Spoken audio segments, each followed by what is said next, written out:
મારી પાસે હમણાં ધારાસભ્ય થેરેપીની મૂવી જેના ઘણા બધા ભાગો આવે છે. આજે ધારાસભ્ય થેરેપીનું જે આ મૂવીની અંદર રેન્જ ફોલોઈંગ છે એ આખી દુનિયામાં છે. દોસ્તો, આજે તમને હું કંઈક નવી વસ્તુ બતાવી શકું. જોઈ શકો છો કે ફ્લાઇંગ ડચમેન જે વાણ છે એ વાણનું એક નાનું મોડલ આ જગ્યાએ હમણાં હાજરમાં છે. આ જે વાણ છે એ છે નાનું મોડલ, પણ તમે કદાચ જોયું છે કે મૂવીની અંદર જે ડિટેલિંગ એની અંદર આપવામાં આવી છે, એના નાના નાના જે ભાગ છે, એની નાની નાની જે એની કલાકૃતિ છે એ તમને આ નાના મોડલની અંદર આટલી સારી રીતે જોવા મળશે કે ભલે તમે મૂવીની અંદર જે વાણ છે તમે નહીં જોઈ શક્યા હોય, પણ આ વાણ તમે જોઈ શકશો અને તમે આ વાણને લઈ પણ શકશો. મિત્રો, હું તમને વધારે નજીક આવી અને બતાવવા માગું છું કે આ વાણમાં જે તમે આ નાના નાના જે પોઈન્ટ જુઓ છો એ પોઈન્ટ નથી, પણ એ જે નાના નાના તોપ છે એ તમે મૂવીની અંદર જે ફાયરિંગ કરે છે એ તોપ છે. તમે એમાં જોઈ શકો છો કે એ જે ત્રણ એના જે કૂવા છે, અમારી ગુજરાતી ભાષામાં જેને કૂવા કહેવામાં આવે છે ને શુદ્ધ ગુજરાતીની અંદર એને સ્તંભ કહેવામાં આવે છે. એક નહીં, બે નહીં, પણ ત્રણ છે. હવે આ ત્રણ સ્તંભ શા માટે છે તો એના માટે તમને મૂવી જોવી પડે. આ જે વાણ છે એ વાણના ઉપર એક જાતનું શ્રાપ હતો કે એ શ્રાપ એના ઉપર એવું હતું કે આ વાણને ખાલી સફર જ કરવા માટે બનાવવામાં આવ્યું હતું. આ વાણ કોઈ દિવસ કિનારા ઉપર આવી ન શકે, બસ એ વાણને દરિયાની અંદર જ સફર કરવા માટે બનાવવામાં આવ્યું હતું. એના ઉપર એક જાતનો શ્રાપ હતો. એની અંદર જેટલા ખલાસીઓ હતા એ લોકો ઉપર પણ શ્રાપ હતો.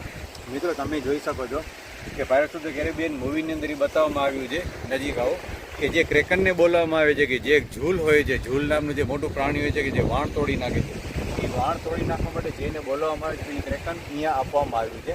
અને તમે એના પાલ જોઈ શકો છો, જેને ગુજરાતી ભાષામાં આપણે સડ કહેતા હોઈએ છીએ. તો 200-300 વર્ષ સુધી પાણીની અંદર અને પાણીની ઉપર બંને રીતે ચાલવા માટે આ વણ બનાવવામાં આવ્યું હતું.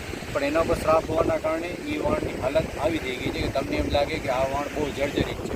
મારી પાસે આગળ શકો છો, અહીંયા હું તમને બતાવું કે મને આ વાણની અંદર જે સૌથી વધારે શું ગમ્યું આ વાણની અંદર એ પાર્ટ હું તમને બતાવી શકું છું કે મિત્રો, પાછળનું જે આ સુકાન છે એ તમે જોઈ શકો છો કે આગળ પાછળ થઈ શકે છે. જે મોટા વાણની અંદર, કચ્છી વાણની અંદર અહીંયા અમારા જહાજવાળામાં પણ બને છે.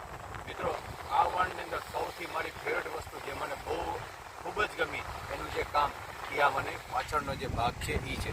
કેટલી ડિટેલિંગ છે, એક ડેમેજ પીસ કે જે મૂવીની અંદર બતાવવામાં આવ્યું છે, કેટલું હાઈલી ડિટેલિંગથી બતાવવામાં આવ્યું છે તમે જોઈ શકો છો. ખરેખર મેં જ્યારે આ વાણ જોયું, મને તો એક નાનું ડ્રીમ મારું બિલ્ડ થઈ ગયું કે કદાચ જો મારી પાસે કોઈક એવો વ્યક્તિ હશે કે જેને મને આ વાણ કંઈ ગિફ્ટ આપ્યું છે, જે લોકો મારા ફેન ફોલોઈંગ એવા છે, જે લોકોને આ પિક્ચરને એ લોકો ફોલો કરે છે, તો એ લોકોને હું બીજી ગિફ્ટ આપવા કરતાં હું આ ગિફ્ટ આપું એ લોકોને પણ મજા આવે અને મને પણ એવું થાય કે ના, મેં એ લોકોને સ્પષ્ટ ગિફ્ટ આપું. તો મિત્રો, જો તમને આ વાણની અંદર ઇન્ટરેસ્ટ હોય તો તમે તમારું કોમેન્ટ સેક્શનમાં અમારું જે કોમેન્ટ સેક્શન છે એમાં તમારો અભિપ્રાય આપી શકો છો અને આ વાણને પણ તમે ખરીદી શકો છો.